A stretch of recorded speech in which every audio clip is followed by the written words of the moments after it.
सभी भाई बहनों को नमस्कार। मैं अशोक जरोटी।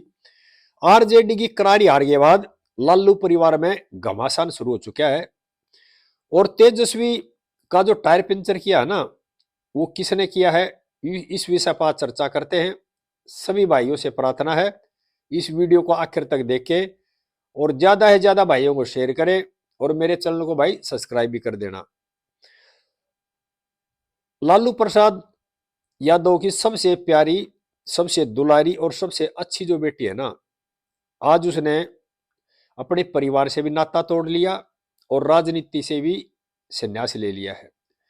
15 नवंबर 2025 आज दोपहर को 2:42 पर उन्होंने ट्वीट किया है कि मैं राजनीति छोड़ रही हूं और परिवार से भी नाता तोड़ रही हूं। बात बहुत बड़ी है, छोटी बात नहीं है ये। जो सबसे अच्छी बेटी थी, जिन्होंने अपने पिताजी को जीवन दान दिया, अपनी किडनी देकर अपने पिताजी की मुस्कान देखनी चाहिए, परिवार को बचाना चाहा, उस बेटी ने आज कितने भरे हुए दिल से ये ट्वीट किया होगा, किस तरह से राजनीति और घर से संन्यास लिया होगा। उसने अपने ट्वीट में ये भी लिखा है कि संजय यादव और रमीज के कहने मैंने ऐसा किया है। संजय यादव कौन है? संजय यादव एक तरह से सर्वे सर्वा है तेजस्वी यादव के और राज्यसभा के मेंबर ऑफ पार्लियामेंट है। इसी तरह रमीज है, वो उनके बचपन के दोस्त है, उनका भी प्रभाव पार्टी के अंदर पूरा है। यानी कि तेजस्वी यादव ना इन दो आदमियों की बात ज्यादा मानता है और इसी बात को लेकर के लालू जी के परिवार में काफी दिनों से अंदर ही अंदर बहुत बड़ा तूफान आया हुआ था और यही उनकी आरजेडी की मेन जो सुपड़ा साफ होने का कारण ये कारण है, क्योंकि जिस घर में शांति नहीं होती उस घर में बरकत नहीं होती किसी भी तरह की। और हार का कारण है ये कि अपने घर में शांति नहीं है, अपने घर में एक दूसरे के विरोध खड़े हैं। तो इस बात को भी बिहार की जनता ने पहचाना और जो घर के झगड़े हो बहुत जल्दी बाहर आकर पता लगते हैं। जो रोहिणी आचार्य को जब इन्होंने मेंबर ऑफ पार्लियामेंट का इलेक्शन लड़ा था, उसमें भी इनको हरा गया था, वो भी परिवार की साजिश से हारी थी। और लालू परिवार में बहुत दिन से ये झगड़ा चला हुआ है, सब कुछ ठीक नहीं था, लेकिन बाहर दिखाने के लिए दिखावा कर रहे थे ठीक चलने का, लेकिन सब कुछ ठीक ही नहीं था। सबसे पहले लालू यादव के घर से उनकी जो बहू थी ऐश्वर्या तेज प्रताप की, वह घर को छोड़ गई। उसके बाद तेज प्रताप ने घर छोड़ दिया और उसके बाद जो सबसे अच्छी बेटी थी ना, जिन्होंने अपना किडनी दान करके अपने पिताजी की जान बचाई, उसने भी आज परिवार से भी नाता तोड़ लिया और राजनीति से भी संन्यास ले लिया। इस विषय पे सोचने की जरूरत है। एक जो घर की इतनी समझदार बेटी, जो अपने पिताजी को भी जीवन दान दे रही है, घर की प्रतिष्ठा के लिए सब कुछ कर रही है, और उसने आज ट्वीट किया है और इतना भावुक ट्वीट है कि मैं आज राजनीति भी छोड़ रही हूं और परिवार से नाता तोड़ रही हूं। यानी बहुत बड़ी सोचने की बात है और यही जो मेन चीज है जो हारने की, क्योंकि जिस घर में सब कुछ ठीक नहीं होता तो बाहर भी सब कुछ ठीक नहीं होता। और जो तेजस्वी के जहाज का जो टायर पंचर किया है ना, उसके पीछे भी यही लोग हैं जिनका ट्वीट में नाम लिखा है रोहिणी आचार्य ने। ये बात मैं किसी सूत्रों के आधार पर नहीं कह रहा हूं, ये अपने उम्र के तजुर्बे के आधार पर कह रहा हूं। जिस घर में जब बाहर के लोगों की या जिस प्रशासन में, जिस शासन में इस तरह के लोगों की एंट्री शुरू हो जाए, तो वहां पर धीरे धीरे पतन का भी शुरुआत हो जाती है। लेकिन इन चीजों का ध्यान नहीं दिया और उन्होंने जिस तरह से बात कही उससे साफ जाहिर है कि इस तरह से कोई आदमी परिवार को, राजनीति को नहीं छोड़ता। जिस तरह से वो लड़की समझदार थी, सिंगापुर में रह रही थी, अपना सिंगापुर में बढ़िया काम कर रही थी, लेकिन फादर बीमार हुए, लालू जी को सिंगापुर बुलाया, उनकी किडनी बदलवाई, अपनी खुद ही किडनी दी, वो सब किया उसने अपने परिवार के लिए।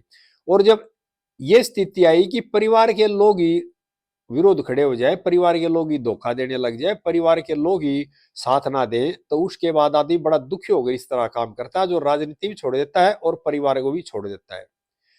हाँ, राजनीति आदमी छोड़ सकता है, मन नहीं लगे, लेकिन परिवार से नाता तोड़ना बहुत बड़ी बात है। और उन्होंने अपना आज जो ट्वीट किया है, राजनीति भी छोड़ दी और परिवार से नाता तोड़ दिया, ये बहुत बड़ी बात है। क्योंकि जो हमारा समाज है ना, हमारा जो कल्चर है, वो परिवार से बहुत ज्यादा लगाव होता है, लेकिन जो छोड़ने की वजह बहुत बड़ी वजह रही है। लेकिन तेजस्वी जो है ना, वो गिर गए इन लोगों से। और जब इस तरह की बातें पहले तेज प्रताप ने भी कही थी, परिवार के अंदर कोई न कोई ऐसा आदमी आ गया जो परिवार के लोग उसकी ज्यादा मानते हैं और अपने घर के लोगों की बातों पर कम विश्वास करते हैं। और उसके बाद लालू जी के परिवार का पतन होना शुरू हो गया।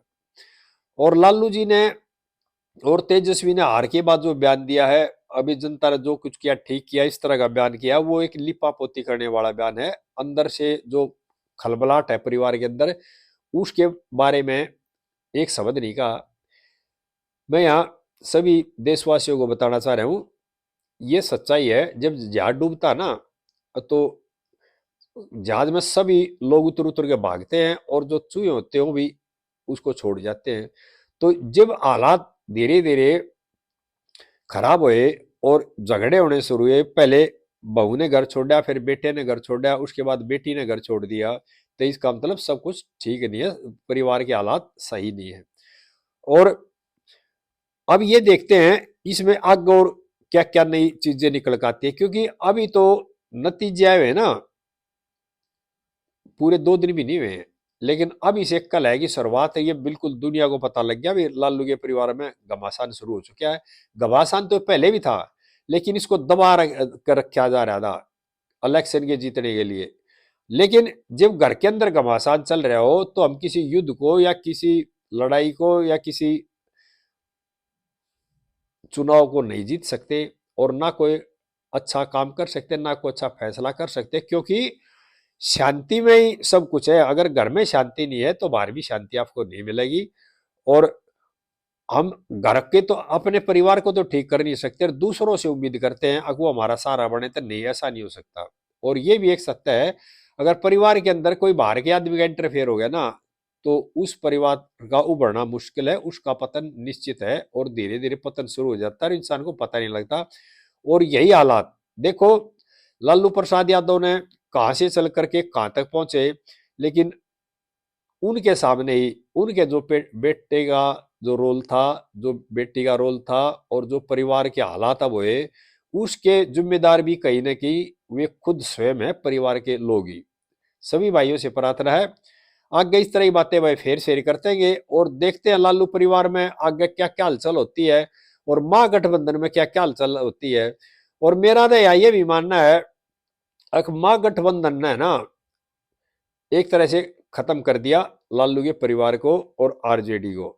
और हमारे प्रधानमंत्री भी कहते थे, अगर जो कांग्रेस हो परजीवी पार्टी है, दूसरों को काटती है, तो काम कर भी दिया इनके लिए।